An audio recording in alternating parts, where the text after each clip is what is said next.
Hoje nós vamos pensar sobre o tema que está aí colocado.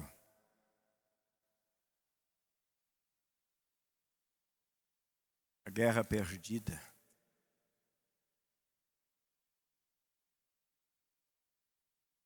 Nosso texto, 1 Coríntios, capítulo 5, e o verso...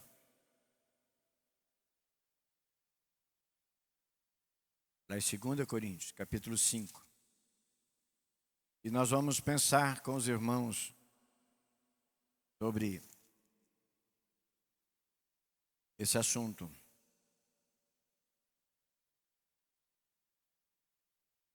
Tudo provém de Deus, que nos reconciliou consigo mesmo por meio de Cristo, e nos deu o mistério da reconciliação. Mas a guerra perdida e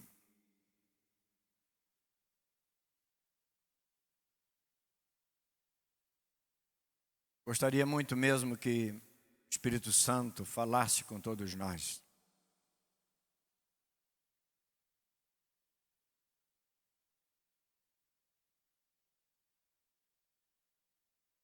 Nós temos falado aqui de maneiras reiteradas sobre nossos cuidados, nossas preocupações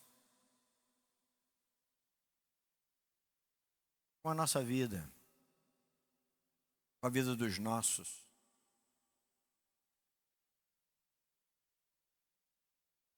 Porque nós somos uma geração que nos preocupamos muito com os nossos. Nossa geração,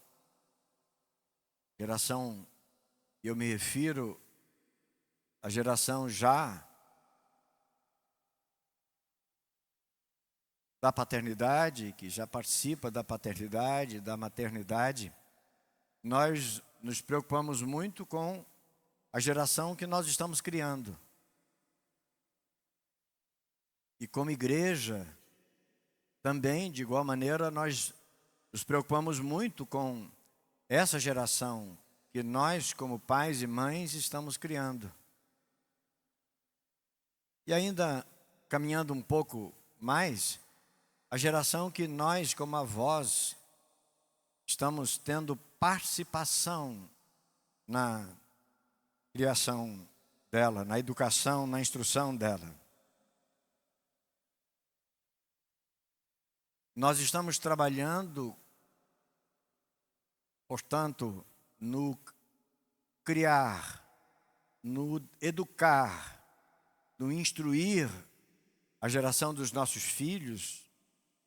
Nós estamos trabalhando com a geração mais privilegiada que a história já teve.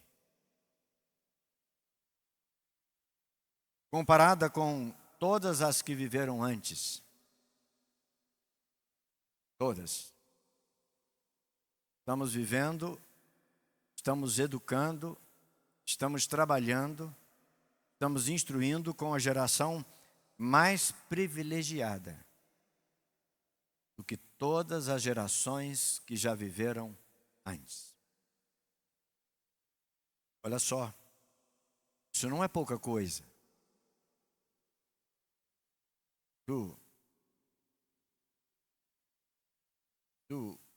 É bastante denso, bastante forte, como se usa afirmar. Se educar, se instruir, se criar, se formar, caráter de uma geração, os nossos filhos, é difícil, como regra geral. Imagine trabalhar com a geração mais privilegiada comparada com as gerações passadas. Mas, por outro lado,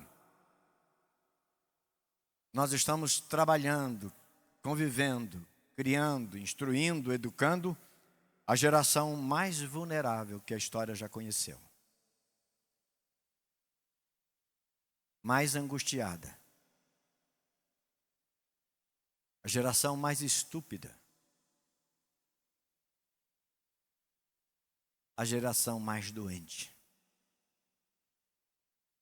Se a gente pegar esses adjetivos e for desdobrar cada um deles, nós vamos encontrar isso. Por um lado, nós temos uma geração que nenhuma geração anterior a esta teve o que essa geração tem.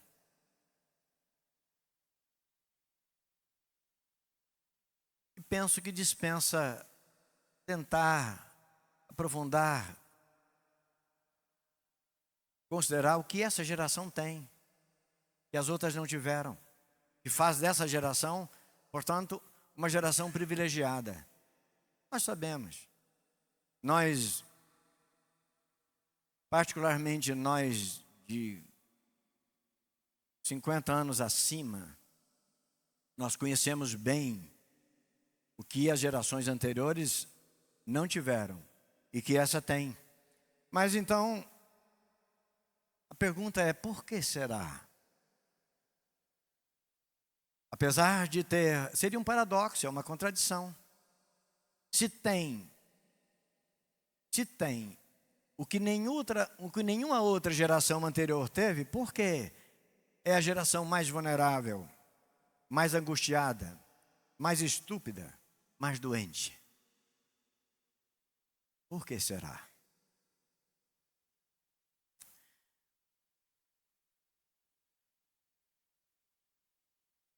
Vamos ficar com essa introdução na nossa mente. Vamos para as Sagradas Escrituras.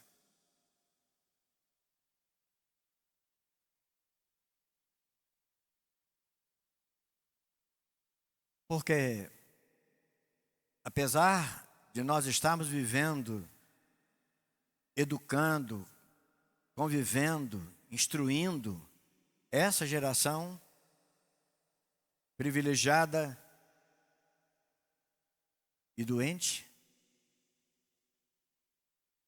pior de tudo isso é que isso tem afetado os crentes.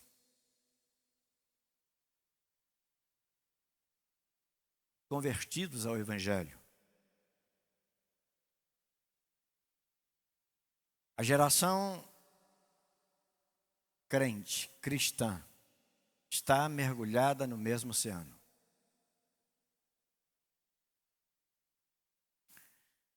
Nós vivemos num mundo em que os reflexos atingem a todos.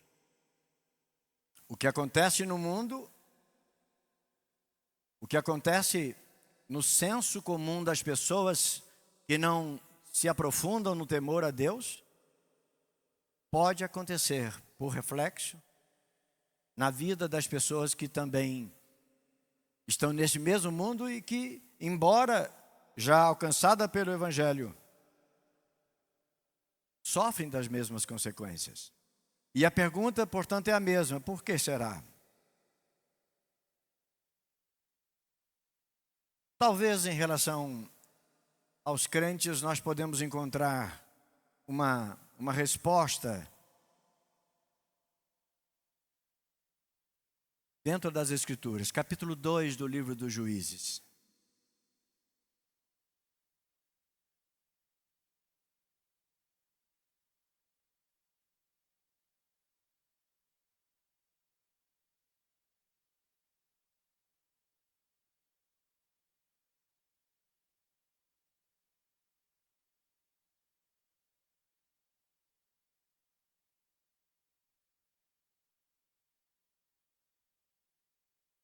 E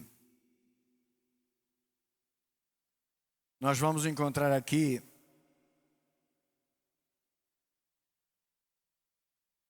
uma história bastante intrigante. Capítulo 2, a partir do verso 6. Aliás, sim, a partir do verso 6.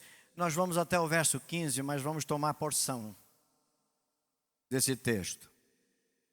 Havendo Josué despedido o povo, foram seus filhos de Israel, cada um a sua herança, para possuírem a terra. Serviu o povo ao Senhor todos os dias de Josué. E todos os dias os anciãos que ainda sobreviveram por muito tempo depois de Josué e que viram todas as grandes obras do Senhor. Vamos pegar aqui, Josué era o pastor. Josué era o pastor. E quando Josué lidera a igreja entra em Canaã. Ela toma os seus espaços. Cada família recebeu a sua porção territorial para viver ali, para produzir ali, para sobreviver dali. E as pessoas serviam a Deus. Elas vinham para o culto, elas vinham para a adoração, e ali estava o pastor. E o pastor Josué estava instruindo as pessoas. Mas não só o pastor Josué, ele tinha uma equipe de trabalhadores que também instruía o povo. Porém, faleceu Josué, filho de Num, servo do Senhor, com a idade de 110 anos. A vida vai, a vida caminha e a vida cessa. Josué, o pastor Josué, falece. E o sepultaram lá na sua herança. O verso 10. E também morreram, ou foi congregada, como algumas versões trazem. E foi congregada e também morreu toda aquela geração, os assessores do pastor Josué. O pastor morre e também a sua equipe morre. E olha o que vem. E outra geração após dele se levantou, que não conhecia o Senhor, tampouco as obras que fizera a igreja. Notem, o pastor está conduzindo a igreja, e a igreja está caminhando bem.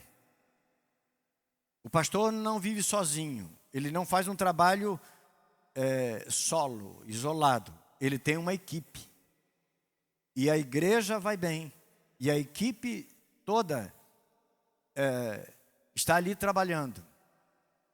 Mas o tempo passa e o pastor falece. Passa mais um pouco e toda a equipe daquele pastor falece também. E aí quem vai ser o pastor? Quem vai ser a liderança?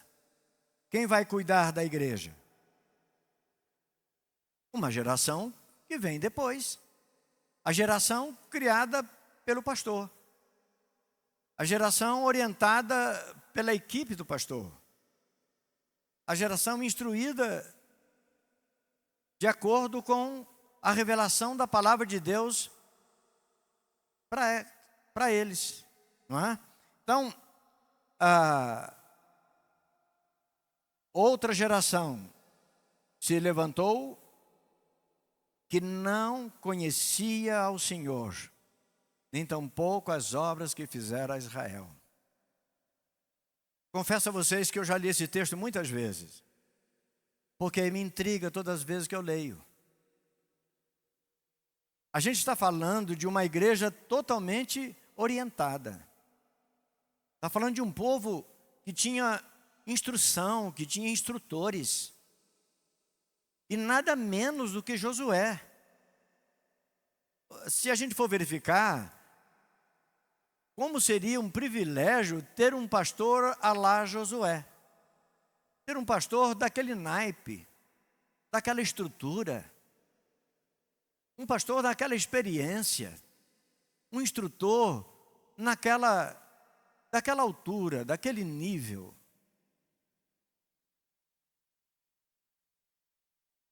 E sempre que leio, me pego a pensar, no que será o pastor falhou? Porque ele não criou sucessores. Os seus sucessores não conheciam o Deus de quem ele falava à congregação. Levantou uma geração após deles, Josué e a sua equipe, que não conhecia ao Senhor. E o verso 11: então fizeram os filhos de Israel, a igreja fez o que era mal perante o Senhor. Olha o verso 12: e deixaram ao Senhor Deus de seus pais, e os tirara da terra do Egito. Olha como termina o verso 12: e eles provocaram ao Senhor, porque o deixaram e serviram a Baal e a Astarote. Pelo que a ira do Senhor se acendeu contra a igreja. Eu estou usando aqui a linguagem Israel, igreja. Josué, pastor. E acendeu a ira do Senhor contra a igreja. E deixou a igreja ser levada por mãos de outros. E entregou a igreja nas mãos dos seus inimigos que viviam ao redor. E não mais puderam resistir nenhum deles. E conclui o verso 15. Por onde quer que saíam, o Senhor era contra eles, para o seu mal, como o Senhor lhes havia dito e jurado. E eles passaram a viver num grande aperto.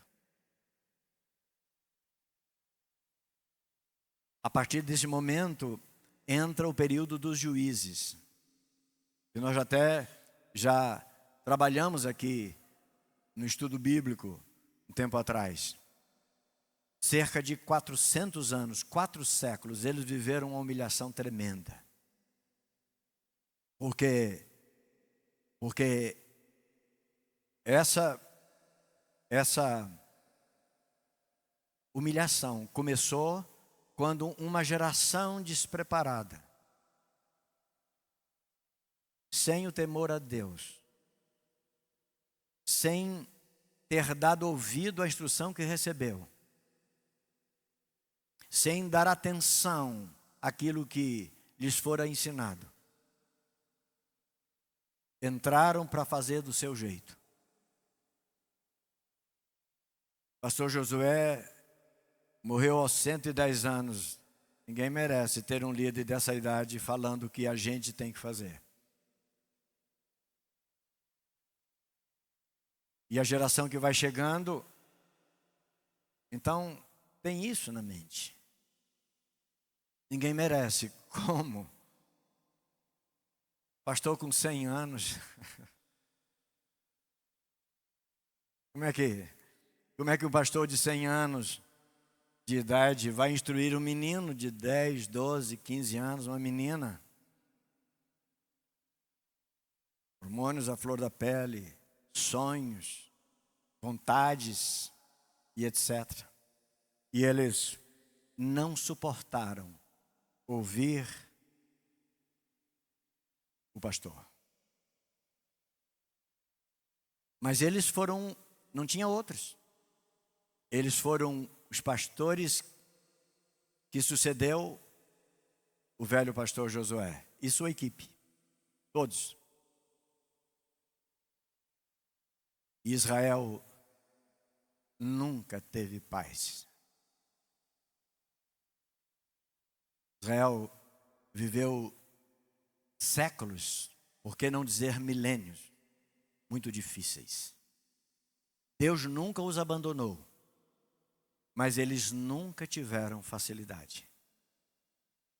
E a promessa era: vocês vão ter uma vida boa. A terra mana leite e mel.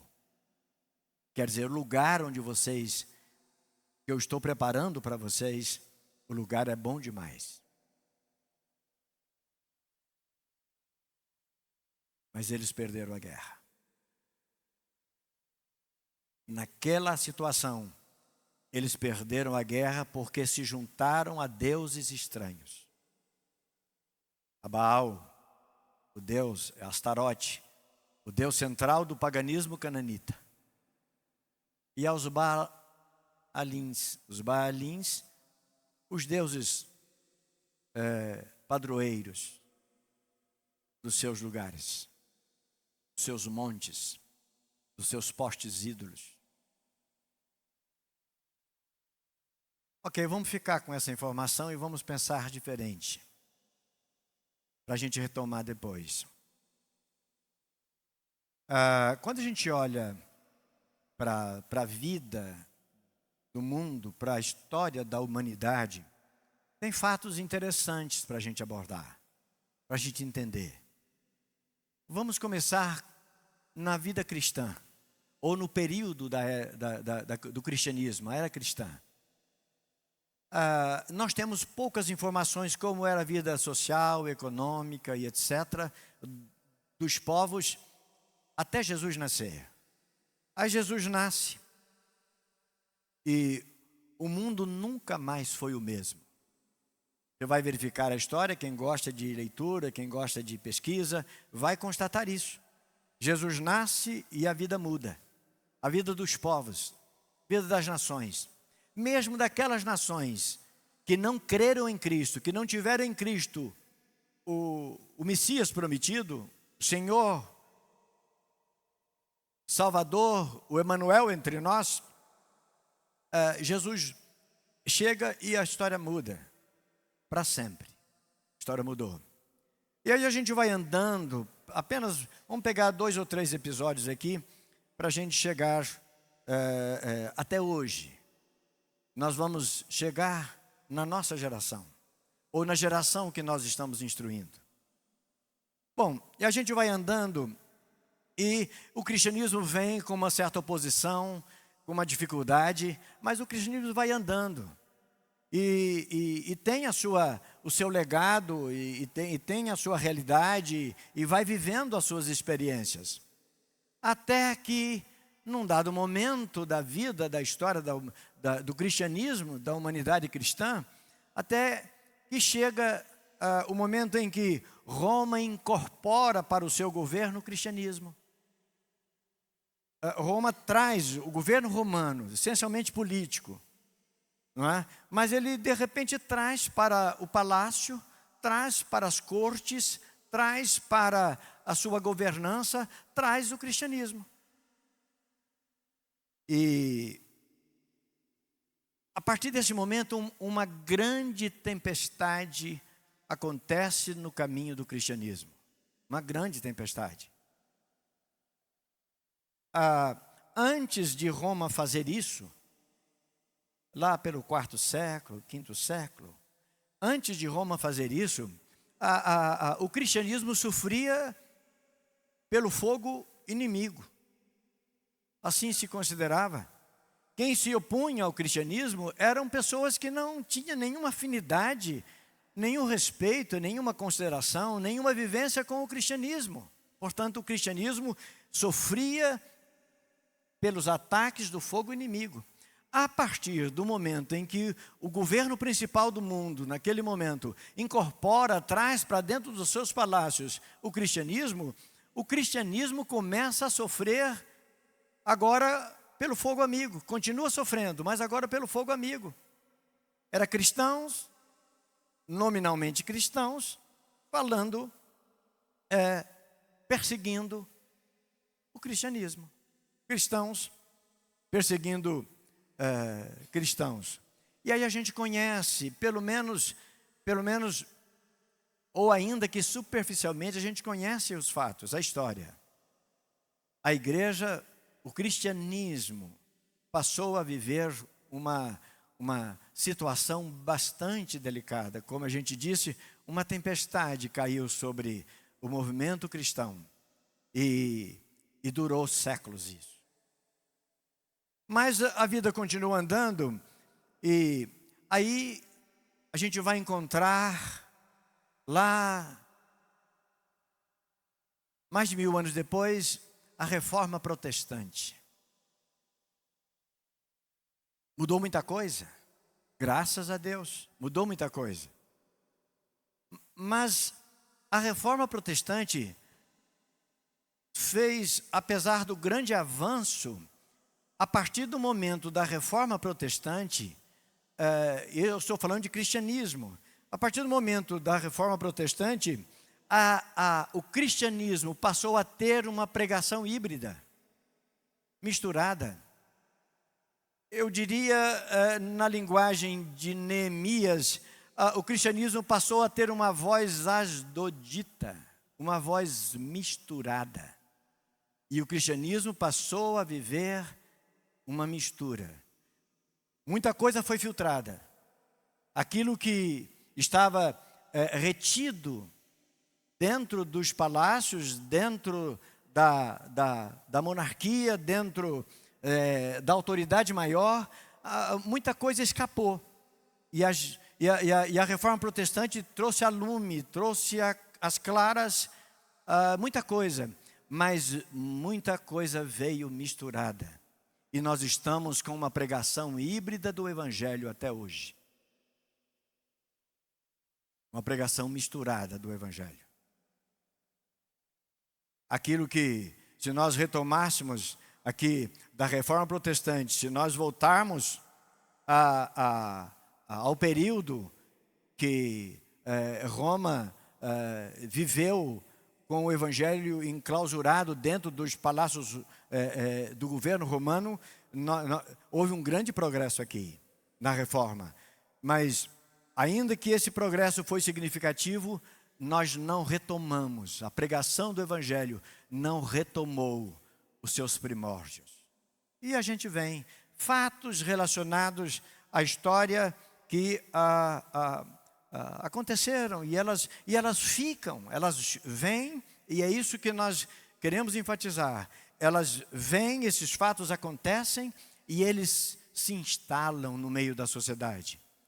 E a sociedade, um pequeno avanço já é suficiente para a sociedade se conformar com aquilo e achar que melhorou, tá bom, não é? Muito bem, mas a vida continuou andando e nós vamos chegar na Revolução Industrial, que nós conhecemos como Revolução Industrial. E aí a Revolução Industrial, ela traz avanços espetaculares. Avanços espetaculares. E a Revolução Industrial foi uma porta que abriu um caminho sem volta para o desenvolvimento das ciências e das tecnologias. A Revolução Industrial, se você for lá ver, você vai verificar que muita coisa foi mudada a partir desse evento, desse acontecimento. E a Revolução Industrial, ela trouxe muitas mudanças na sociedade. Muitas mudanças para a sociedade. E uma das mudanças, e nós não vamos entrar porque não é o escopo, mas uma das mudanças, e aí sim, que a Revolução Industrial trouxe, foi o fenômeno dos grandes conglomerados humanos, as grandes cidades, os grandes ajuntamentos. E as pessoas passaram a experimentar a vida juntas. E as pessoas juntas, elas contribuem para que pessoas que se ajuntem, se organizem em grupos. E as pessoas formam um grupo facilmente. Por mais esdrúxula, por mais extravagante, por mais equivocada que seja a ideia de alguém, no grande grupo você sempre encontra aliado. Sempre encontra aliado. E uma das coisas que foram acontecendo, e uma das coisas está nos anos arraigado ali nos anos 1950, e são a chegada na sociedade de um movimento conhecido como os hippies. Eles apareceram nos anos 50. E a gente vai observar que esses movimentos, eles sempre se fundamentam em coisas verdadeiras, em coisas reais, em fatos importantes. Mas o que era real, o que era importante, fica apenas como pano de fundo, com o caminhar. Fica apenas como pano de fundo. E aí surgem as extravagâncias, outras ideias. Na verdade, um dos fundamentos do movimento hippie é a luta contra a família tradicional. Você pode verificar. Um dos fundamentos é a pregação, a defesa da ideia, é o fim da família tradicional. Junto com outras coisas, como, por exemplo, a pregação e a defesa do chamado amor livre. Da vida, paz e amor. Cada um por si. Meu corpo, minhas regras. Ninguém tem direitos sobre mim, do que eu gosto, do que eu prefiro, do que eu escolho. Eu vivo do jeito que eu quero. E o movimento hippie, ele nasceu com uma bandeira bonita. E ele nasceu com uma bandeira exatamente que dizia a respeito, que pregava a respeito do fim. O fim do monopólio político. O fim do domínio das grandes potências. O fim da escravidão. No movimento hippie, ganhou força a música, um estilo musical é o rock. O rock começou lá em 1920, mas ele vem, e com o movimento dos hippies ele se fortaleceu. Até chegar 1969, quando aconteceu um grande evento, conhecido como Woodstock. Que evento foi esse? O Woodstock, ele aconteceu na cidade americana de Bethel, no estado de Nova York. 3 dias de festa. E o rock, ali ele ganhou força. E ele ganhou uma característica também. Rock and roll.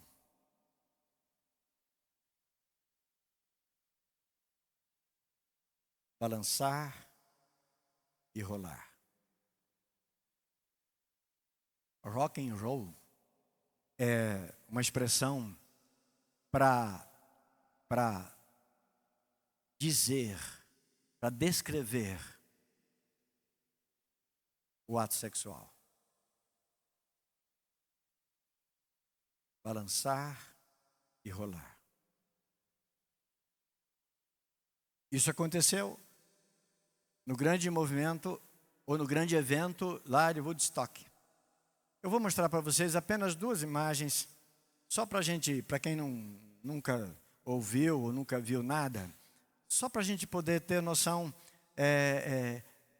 que foi isso, essa multidão. Os historiadores, os comentaristas afirmam que nesse evento deve ter se juntado mais ou menos, no mínimo, 400.000 pessoas.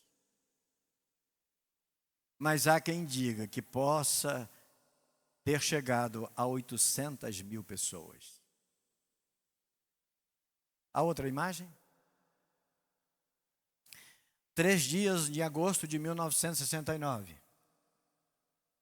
numa propriedade rural aberta. Os jovens viveram ali. Consumo de drogas à vontade. LSD, maconha e outras que tinha disponível na época. Necessidades pessoais feitas ao ar livre no meio de todos. Gente nua no meio de todos. Até porque viveram ali 3 dias e a estrutura que a cidadezinha tinha não foi capaz de ter sanitários, água, comida para todo mundo. E para ajudar, segundo consta, nesses dias choveu muito. E eles na lama, se você consultar você vai encontrar, não é? Imagens realmente preocupantes, deploráveis. Ok, obrigado. Mas se você for consultar algum comentário, você só vai encontrar comentários de elogio. Graças a Woodstock. Então, a liberdade da mulher, com a introdução da pílula anticoncepcional, a liberdade do uso do seu corpo, do prazer, a liberdade de expressão, a multiparceria nos relacionamentos, a decretação do fim da família tradicional, o uso incontrolado de drogas, de entorpecentes a critério do indivíduo. E viver à vontade. E por que nós estamos trazendo isso?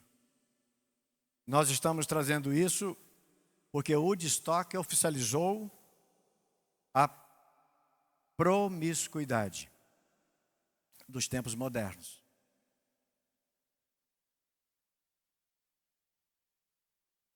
A promiscuidade é a patologia da amargura.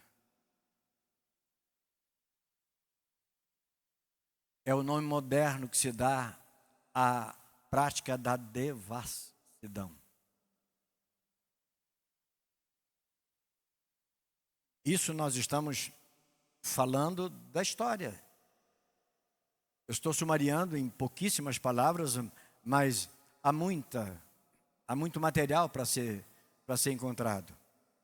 Isso aconteceu em 1969. Mas, irmãos, igreja do Senhor, isso não ficou no tempo parado. Isso não foi um acontecimento estanque que aconteceu lá naquela época. Eu só vou retomar para vocês entenderem o raciocínio. Jesus nasceu, o cristianismo chegou e o mundo nunca mais foi o mesmo. Roma traz o cristianismo para dentro do palácio e o cristianismo foi severamente perseguido e atacado. A reforma protestante trouxe um fôlego, trouxe um alívio, mas assumiu uma pregação misturada. Escrituras e paganismo. A Revolução Industrial chega mais tarde e ela muda a vida da sociedade. Trouxe consequências às dezenas, que podem ser pesquisadas por qualquer um de nós hoje, graças aos recursos que nós temos em nossas mãos. Mas no meio disso tudo está o povo de Deus. No meio disso tudo estamos nós como filhos de Deus. Não é demais a gente lembrar a palavra do Senhor, segunda carta de Timóteo, no capítulo 3. Não é demais. Vamos retomar. Irmãos, é isso que a palavra está dizendo. E é isso que nós estamos vivendo com a geração que nós estamos criando e educando. A partir do verso 1 até o verso 5. Paulo escreve a Timóteo: Timóteo, nos últimos dias sobrevirão tempos difíceis, pois os homens serão egoístas, avarentos, jactanciosos, arrogantes, blasfemadores, desobedientes aos pais, ingratos, irreverentes, desafeiçoados, implacáveis caluniadores, sem domínio de si mesmo, cruéis, inimigos do bem, traidores, atrevidos, enfatuados, antes amigos dos prazeres e menos amigos de Deus. Mas me intriga o verso 5. Tendo aparência de piedade, ou seja, crentes. Essas categorias de condutas que nós encontramos até o verso 4 com os crentes. Tendo aparência de piedade. Piedade está falando da vida pieta, consagrada, religiosa. Negando-lhe, contudo, a sua realidade.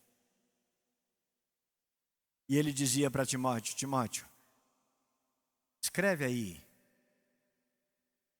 afasta-te dessas pessoas.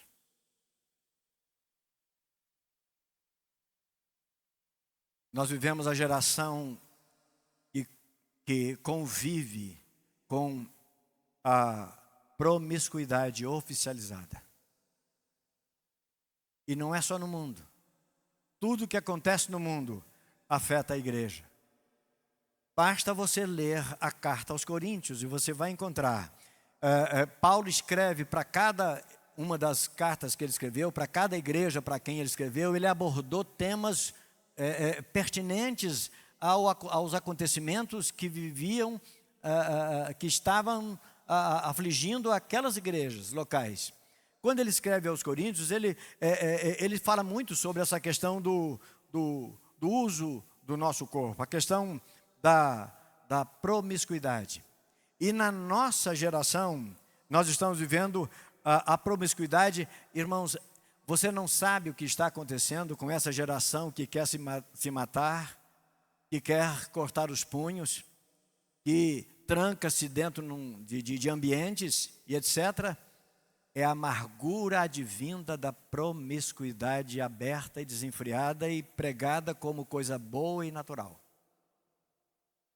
Esta geração precisa de Deus.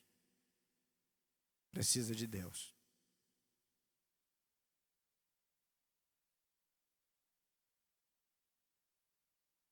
Vamos lembrar da história do que aconteceu com a igreja na sucessão de Josué. Vamos lembrar? O pastor morre e deixa uma geração preparada. Estava ali o culto, as ordenanças, a orientação de Deus. Estava tudo ali.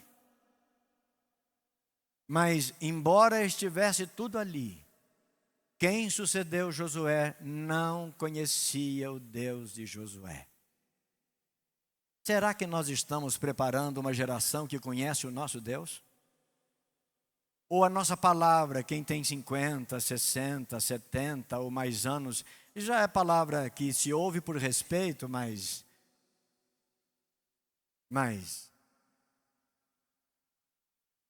que não tem valor prático. A realidade é outra. A realidade é outra. E de fato a realidade é outra. Mas, irmãos, nós estamos vivendo hoje, educando, criando a geração dos netos da geração de Woodstock.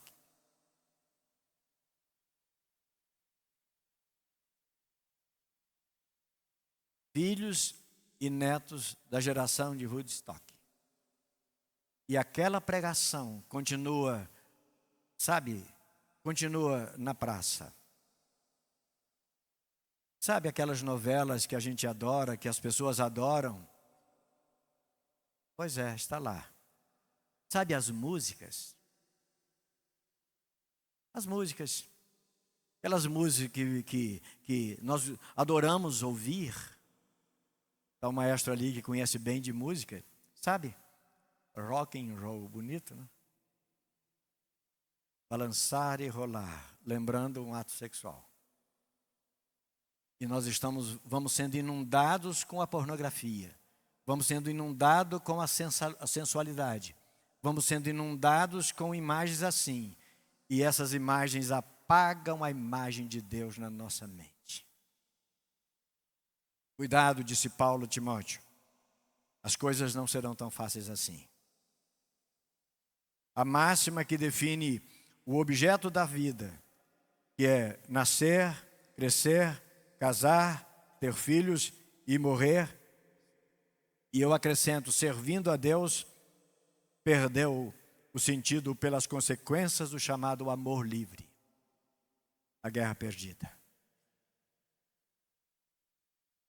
O pecado da sensualidade nos púlpitos,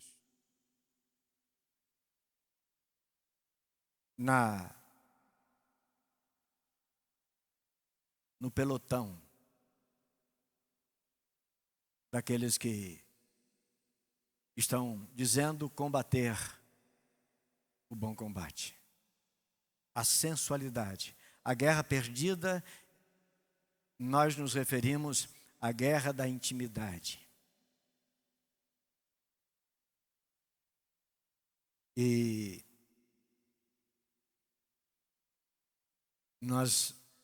os nossos filhos estão envolvidos com a lascívia.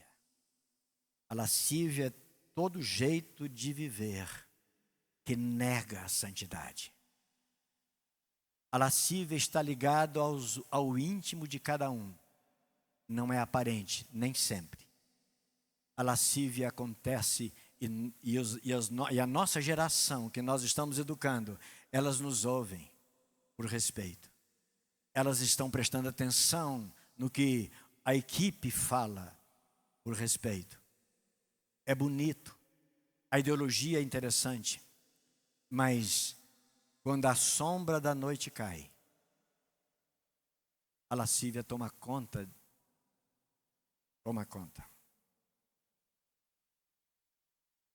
Ainda aqui na segunda carta de Paulo a Timóteo, para a gente concluir, verso 22. Jovens, e até alguém não tão jovem talvez, foge das paixões da mocidade. Segue a justiça, a fé, o amor e a paz com os que de coração puro invocam ao Senhor. Como nós estamos instruindo os nossos filhos? Que orientação nós estamos dando a eles a respeito à santidade? No primeiro roteiro que nós passamos aqui sobre a santidade, a gente pensava com os irmãos propunha pensar exatamente nisso. Nós instruímos os nossos filhos sobre a faculdade de música, engenharia, psicologia, medicina. Olha, e tem uma atividade que é bem da hora, que a gente ouviu ali no grupo hoje, que é trabalhar com tecnologia. Olha, ganha muito dinheiro. A gente instrui os nossos filhos. Robótica. A maioria de nós nem sabe, talvez como eu, mais ou menos, o que faz, o que se estuda em robótica. Não é? Mas nós não falamos com os nossos filhos sobre a santidade. Filho, filha, você precisa ter uma vida santa. Woodstock é um mito de mentira, diabólico. Não existe paz e amor naquilo que vocês estão ouvindo aí fora. Não existe família tradicional, existe família santa constituída por Deus, marido, esposa e que gerem filhos para o reino. Não existe o que você está ouvindo aí fora, você precisa ser santo. Filhos, resolva a sua vida e case cedo. Case cedo. A gente não leu em função do tempo, mas leia a primeira carta aos Coríntios, capítulo 7.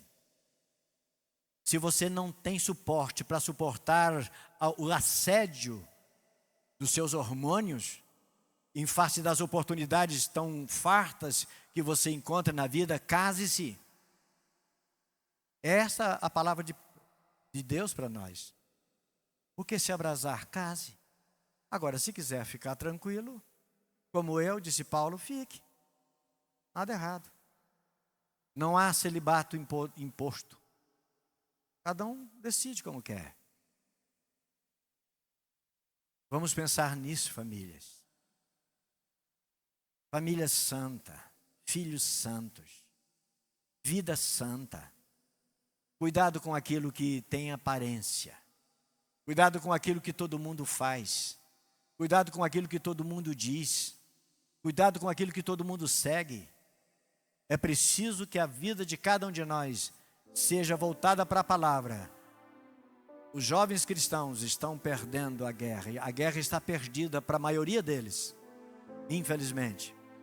E tem uma vida tão lasciva quanto o mundo, porque é normal. Jovens cristãos que não têm noção da diferença em assistir a um show e a vir no culto. Não tem noção, não tem discernimento. De ir ao cinema ou vir trabalhar com as crianças. Não tem noção. Irmãos, o pecado é maligno. O pecado destrói. A falta de santidade nos afasta de Deus. Derruba os nossos valores. Faz com que quebremos a nossa aliança com o Senhor. Uma geração que perdeu a guerra. E a igreja tem como a alternativa para a gente recuperar. E é colocar Deus dentro de casa. É colocar Deus no coração dos nossos filhos. Não foi por acaso. Vamos ficar de pé para cantar. Mas não ao Senhor. Mas não foi por acaso que Deus falou para Moisés: fale do que eu estou falando para você falar. Dia e noite, diga para os pais. Fale assentado, fale comendo ao redor da mesa, fale andando, ao deitar-se, ao levantar-se. Nós esperamos construir sucessores através de uma geração santa, que busque a santidade e se dedique a servir a Deus.